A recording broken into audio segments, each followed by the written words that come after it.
fact that years ago, Mr. Miles Guo was trying, to book an event at Hudson Institute, and it was canceled by CCP's pressure. Even behind Hudson Institute's big donors were actually coming out from China. And many of the donors have very deep ties with the Chinese Communist Party. The fun point is that Nikki Haley was able to say that the Chinese Communist government is now undermining America by supporting all of the America's enemies. However, years ago, Mr. Miles Guo was not able to have his own press conference at Hudson Institute. So you could imagine, how much money and how much effort that the Chinese Communist Party had spent on simply targeting Mr. Miles Guo, on simply silencing him. Well, we know strong voices, the lengths they will go on the opposing side to silence those voices. But they'll never silence the new federal state of China.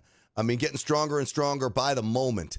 And it's great to watch all of it. And I'm grateful to the whistleblowers inside the movement, because without them, we wouldn't get half the information that we know about what's going on inside the CCP and inside China.